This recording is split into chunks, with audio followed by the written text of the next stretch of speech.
Bueno, buenas tardes. Hoy creo que nos toca hablar de tarot. Vamos cambiando aquí continuamente.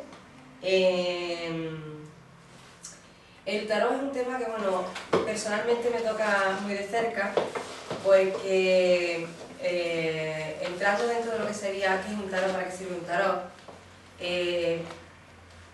realmente digamos que el tarot es un sendero iniciático, un sendero iniciático largo, dentro del cual podríamos describirlo como un pasillo en el cual uno entra, va caminando y dentro de ese pasillo encuentra numerosas bifurcaciones. ¿Sí? Entonces, a medida que uno va trabajando con el tarot, se abren vías de desarrollo, vías de estudio. Es una pena que hoy día el tarot esté tan desprestigiado. No me voy a meter a hablar porque está desprestigiado, pero el tarot antiguamente fue algo que perteneció a los iniciados, a las escuelas de sabiduría, después fue pasando por élites también, pasó por la alquimia, pasó por magia, y hoy en día, bueno, su uso se ha difundido, pero se ha perdido realmente la esencia, la magia de lo que realmente es. Al tarot se le pueden dar numerosos usos, muchísimos usos, y solo se le está dando uno prácticamente hoy día, que es el adivinatorio. El adivinatorio está muy bien, ¿por qué? Porque dentro de este pasillo que yo decía, el que podemos ir recorriendo, se abre una bifurcación que tiene que ver con el desarrollo de las facultades psíquicas de la persona. Es un trabajo de sabiduría, es un trabajo de conocimiento interior, es un trabajo de transformación, y dentro de todo ese estadio, de todos esos pasos que se van dando, se abren también las facultades superiores de la conciencia. Digo que es algo que me toca muy de cerca porque de pequeña yo siempre me sentí muy atraída por todo lo que era el mundo esotérico, todas estas cosas, y el tarot fue quizás lo que más me jaló. A quien le gusta el tarot no lo puede evitar. O sea, el tarot le llama y no solo tiene un tarot, sino que si puede tener 7, puede tener 10, tiene todo lo que puede. Y libros también. Es algo que llama, que llama, que llama y que no deja al alma en paz. Eso significa que realmente tú tienes un trabajo pendiente que hacer con el tarot, pero que no es la primera vida en la que tú trabajas con un tarot. Hay otro tipo de persona que se acerca, no sabe por qué, que dice, bueno, pues me ha surgido esto en el camino, o no sé si me puede servir, y eso es la inseguridad que siempre tenemos todos, ¿no? De, es que yo esto no lo voy a saber usar, o yo no tengo intuición. ¿Qué pasa? El tarot ha estado también muy manipulado a lo largo de la historia. Tened en cuenta que a quienes manejaban el tarot no les interesaba que los demás alcanzasen su estatus. Los cartómagos y las buenas cartománticas del pasado tenían una fama, tenían una reputación, tenían una posición dentro de la sociedad, porque todos los grandes consultaban el oráculo. Entonces ellos de ese modo se sentían alien. Siempre se han sentido distintos, porque yo tengo un don, porque yo tengo una facultad, porque yo puedo consultar con los espíritus. Entonces se nos ha engañado mucho y se nos ha dicho que eso hay que tener un don, y que si no tienes un don, pues no puedes utilizar un tarot. Mentira, mentira, o sea, todo el mundo puede desarrollar esas facultades, ¿sí? Hay gente que sí que nace y que tiene el psiquismo un poco más desarrollado, pero por un lado es una bendición y por otro es una desgracia, porque te puedes perder mucho en ese psiquismo. ¿Por qué ha entrado muchísima gente al uso del tarot últimamente? Porque después de la Segunda Guerra Mundial y de tantos sonidos que se generó en el planeta, se rasgaron los velos del plano psíquico. Entonces el plano psíquico queda abierto, no es malo, o sea, nada es malo, sino que todo forma parte de un plan mayor, siempre digo. Entonces en este caso eso tenía que pasar, se rompieron los velos del plano psíquico y entonces toda la humanidad ha ido desde entonces abriéndose cada vez más a ese psiquismo, cuando antes había que seguir un entrenamiento iniciático para poder llegar a ese plano. No solo eso, sino que con la rasgadura de esos velos entraron muchísimas entidades oscuras al planeta que desde entonces llevan haciendo estragos. Entonces, claro, al abrirse el plano psíquico, todos nosotros hemos ido evolucionando en lo que es el despertar de la intuición o un interés especial por todos estos temas. Y bueno, pasa como siempre, hay gente que lo utiliza para el bien, hay gente que lo utiliza para el mal. Yo siempre digo que el tarot ofrece muchísimas recompensas a quien lo utiliza. Yo mi primer tarot lo tuve con 13 años y bueno, tuve la gran suerte, entre comillas, no, porque las cosas ya por ahí tienen que llegar, con mi primer tarot me regaló mi madre un libro que trataba de tarot y cábala. Entonces no entré solo al arte divinatorio del tarot, sino que me interesé mucho por el conocimiento de la sabiduría que transmite.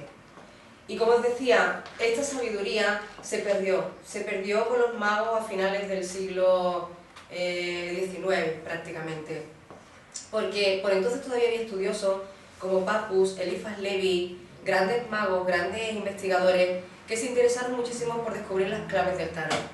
Todavía hoy en día hay claves del tarot que faltan, pero se saben muchas, y estos señores estaban todos muy comprometidos en la recuperación y en el desciframiento de esas claves, de esos secretos que ocultaba el tarot. Todo eso se ha perdido, hoy a la gente eso no le interesa. Lo que le interesa a la mayoría de la gente es tener un método de vida, un sustento. Entonces hay mucha gente que usa el tarot, primero por ego y por reconocimiento, porque me siento importante leyendo las cartas a otra persona, dándole consejos, diciendo una cosa, diciendo otra, y porque me reporta beneficios a nivel económico. Y yo siempre digo que utilizar un tarot es una responsabilidad, porque claro, cuando tú le estás dando un consejo a una persona, estás incurriendo en karma, siempre y cuando lo que estás haciendo no esté perfectamente alineado con el espíritu. Y que como pasa con todas las mancias, o con todas las personas que se dedican a transmitir cierta información, el canal tiene que ser objetivo. El domingo tenemos un seminario de tarot y los que venís al seminario normalmente os vigilo, porque hay gente que tiende a proyectar en las cartas. Y a lo mejor si esa persona siente miedo o siente frenos, obstáculos en la vida, cuando lee las cartas siempre le dice a la otra persona que tiene eso. Es que tú tienes miedo, es que tú, entonces hay que decirle, bueno, a ver, en esa carta, ¿dónde está puesto? ¿Dónde está? ¿Qué significa miedo? Sí. De esa manera uno puede ir trabajándose a sí mismo y transformándose y puede ir afinándose a la hora de leer a los demás. Porque el tarot también requiere estudio. O sea, no se puede pretender coger un tarot y trabajar con él a los 3 días. Es una cosa, bueno, casi que os diría que el tarot puede estar toda la vida estudiando y toda la vida profundizando y toda la vida mejorando. Yo a la fecha actual todavía no he terminado de estudiar tarot, yo desde los 13 años llevo toda una vida y si te metes siempre da para más, para más, para más. ¿Por qué? Porque ya el tarot te conecta con la magia o con la teoría, te conecta con la alquimia, te conecta con la numerología, te conecta con la astrología.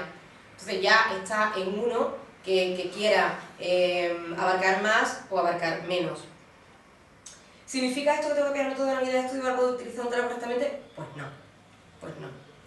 Vamos a ver el seminario del domingo también, os lleváis un manual de tarot, los que venís, que son 250 páginas, son un tocho, pero es un tocho muy importante, porque vamos a ver también cuáles son las claves del tarot, ahora hablaremos un poco de eso. Yo siempre digo que uno no se puede partir de la base de lo que escucha o de lo que está en superficie, sino que hay que tener siempre un anclaje de fondo que te permita saber cuándo las cosas son, cuándo las cosas no son. Y que bueno, que todo el trabajo que han hecho las personas que nos preceden está ahí para algo, para cortarnos el camino a nosotros ahora. Los que ya tocáis los temas del tarot, os pasará que cogéis, bueno, compráis libros, ojeáis libros, y notaréis que los significados son muy distintos, muchas veces de uno a otro, y terminas haciéndote un lío. Y dices, bueno, pues entonces la carta esta, ¿qué significa? ¿Blanco, negro o gris? Y ahí es donde se pierde la mayoría de la gente, los que somos autodidactas, e intentamos aprender el tarot por nosotros mismos. Se genera una gran confusión, y no solo eso, sino que aparte de la gran confusión que hay en cuanto a terminología, hay cosas que no nos cuentan nunca. Lo más importante no nos lo dicen los libros. Entonces luego intentamos leer el tarot, interpretar el tarot, pero se queda todo muy abstracto, muy abstracto. Y las cosas importantes, los significados importantes, como qué es un aborto, qué es un embarazo, qué es un embargo, quién es quién en las cartas cortesanas, ¿no? Eso no nos lo cuentan nunca. Mucha parafernalia, todo lo que cada uno subjetivamente opina sobre el tarot, pero ya te digo, lo que realmente necesitamos para leer la vida cotidiana nuestra o de otra persona, eso se queda un poco en el aire. Entonces, todo eso lo vamos a estar viendo el domingo. ¿Y por qué es importante ese manual? Porque claro, yo voy a estar aquí un día haciendo un intensivo con vosotros y vamos a ver todo lo que se necesita saber con respecto al tarot. Cómo se baraja realmente, cómo se escoge un representante, cómo se purifica un tarot, cómo se consagra. Vamos a ver todo lo que necesitáis y vamos a hacer sobre todo muchas prácticas y consejos útiles para que vayáis usando luego eso en casa. O sea, yo voy a dejar con toda la instrucción necesaria para que después ya solo tengáis que practicar y basaros en ese manual. ¿Por qué en ese manual? Porque todos los significados que hay en ese manual son válidos. O sea, si tú interpretas las cartas guiándote por esos significados, siempre vas a acertar. ¿Por qué vas a acertar siempre? Pues porque todos los significados han sido validados, son extraídos de la esencia alquímica, cabalística, numerológica del tarot. Con lo cual se ajusta. Lo que tú no puedes inventarte un resultado, o sea, un significado, simplemente porque a ti te viene a significar eso. La intuición está muy bien, pero la intuición controlada, bajo el dominio de la razón. Hay que equilibrar los dos hemisferios cerebrales, ¿sí? Entonces lo que no se puede ir diciendo disparate, sino tú tienes que saber realmente si esa carta, si ese arcano te está transmitiendo un mensaje o te está transmitiendo otro. Eso como lo sabes, porque está dentro del rango de frecuencia en el que trabaja esa carta y esos significados. Y no solo por eso, sino validado también a través de la experiencia. Vamos a estar practicando una cosa, un ejercicio a través del cual vamos a ir viendo nosotros mismos de forma efectiva cómo los significados de las cartas se manifiestan en nuestro día a día. Yo durante muchísimos años no solo preguntaba a un tarot, sino a varias mancias, todos los días, un mensaje para el día de hoy, un mensaje para el día de hoy, un mensaje para el día de hoy. Y anotaba en un cuaderno todo lo que significaban esas cartas. Y luego durante el día iba observando a ver si esos significados realmente se habían manifestado en mi día a día y cómo. De forma que tú llegas a conocer y a saber que esta carta me está dando este mensaje, esta otra me está dando este otro mensaje, y estos que me cuentan aquí, pues como que no los veo nunca. Eso por un lado. Y luego basándonos en la numerología es muy importante también, porque ¿por qué nos equivocamos muchas veces leyendo también un tarot? Porque no tenemos en cuenta todos los matices que nos están dando. Porque hay mucha gente que se parte a la primera y, por ejemplo, en el caso de que nos surja una carta de un arcano menor, explico una cosa para los que no tienen mucha idea del tarot. Un tarot es un conjunto de cartas, tiene 78 cartas en común, 22 de ellas son las que se llaman triunfos, triunfos o arcanos mayores. Luego tiene 40 cartas que se llaman 40 cartas blancas. Las cartas blancas son las que van del 1 al 10 de los 4 palos. El as, copas, bastos, espadas y oros, ¿sí? Y luego tenemos 16 cartas que se llaman cartas cortesanas. Cortesanas o cartas de corte, que son las sotas, caballos, reina y rey. Entonces, los 22 triunfos, normalmente el tarot es una entidad tripartita. Se dice que tiene los triunfos, por este motivo, las cartas blancas y las cartas de corte. No vamos a profundizar tanto como para comernos el coco, intentar ver qué es la cabeza, qué es el cuerpo, qué son los pies.